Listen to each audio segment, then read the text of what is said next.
आज आपने देखा होगा कि हमारे विभिन्न विद्यालयों के बच्चे और युवा, उन्होंने भी और आत्मनिर्भर भारत इस अभियान के तहत चित्रकला प्रतियोगिता की। इसमें छोटे बच्चों से लेकर वयस्क तक सभी प्रकार के बच्चे, युवा, नौजवान, बहनें, भाई सभी सम्मिलित हुए और अपनी प्रतिभाओं का प्रदर्शन उन्होंने किया। मैं उन सबको बधाई देना चाहता हूँ और ऐसा लगा कि हमारे देश में कई प्रतिभाएं छुपी हुई हैं। उन प्रतिभाओं को आगे लाकर प्रोत्साहित करने की आवश्यकता है। कई गुदड़ी में लाल छुपे हुए हैं, उनको बाहर निकाल करके यदि हम आगे बढ़ाने की कोशिश करेंगे तो निश्चित रूप से वो अपने क्षेत्र का नाम रोशन कर सकेंगे। और बहुत उच्च स्तर की चित्रकला उन्होंने करके यहाँ पर दिखाई है। मैं उनके उज्जवल भविष्य की कामना करता हूँ। साथ ही एक विशेष अभियान जो अभी चल रहा है, हमारे देश को आत्मनिर्भर बनाने के लिए, नई पीढ़ी को अपने पैरों पर खड़ा होने के लिए ये जागृति अभियान चल रहा है। उसी जागृति अभियान का ये हिस्सा है कि अलग अलग क्षेत्रों में अलग अलग तरीके से कोई कार्यक्रम किए जाते हैं। आज हमारी वीडियो कॉन्फ्रेंस भी हुई थी और सरकार ने भी इसमें बहुत बड़ा योगदान दिया है कि विभिन्न क्षेत्रों में हम नई पीढ़ी को यह आह्वान करें कि वो स्वदेशी अपनाएं।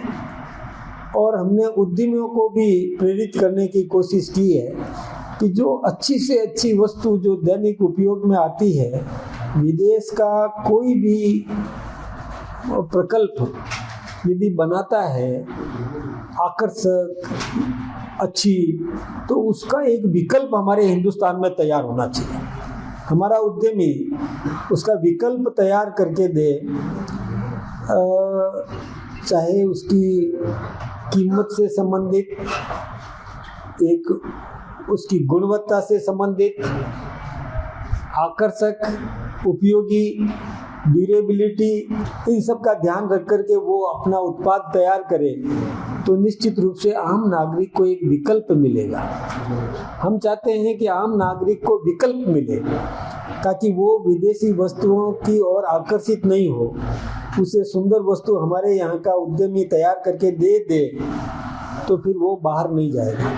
बाहर से यदि कोई आयातित वस्तु होती है तो उसका जो लाभ है वो विदेशी कंपनियां प्राप्त कर लेती है और विदेशी कंपनियां, देश का धन हमारा, उपयोग करने वाला व्यक्ति हमारा, लेकिन उसका लाभ विदेशी कंपनियां ले तो उसका राजस्व विदेशी मुद्रा में और हमें देना पड़ता है उस देश को।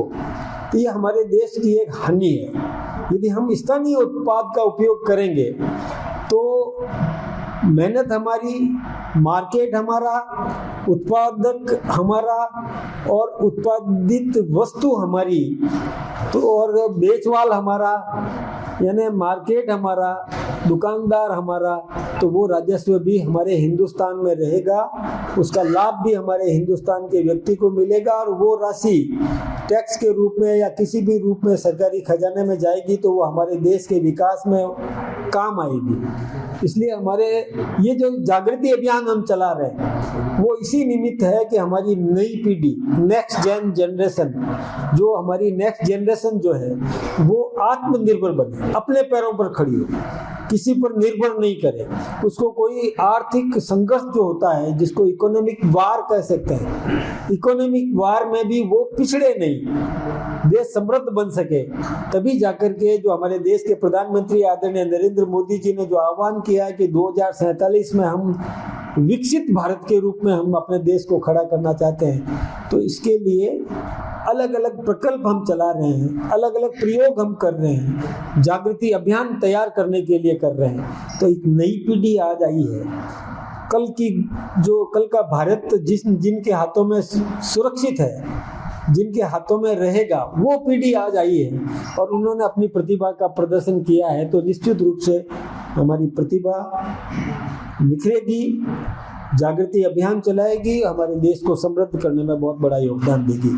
आप सबने भी जो इसमें भागीदारी निभाई है, आपका सबका बहुत बड़ा अपना अपना क्षेत्र है, और मैं आप सबसे भी यही प्रार्थना करूंगा कि आप भी अपने चैनल्स के माध्यम से ये जागृति अभियान चलाएंगे तो देश का बहुत बड़ा भला कर सकेंगे, आप देश का हित कर सकेंगे, देश के विकास में एक मील का पत्थर आप भी साबित कर सकेंगे।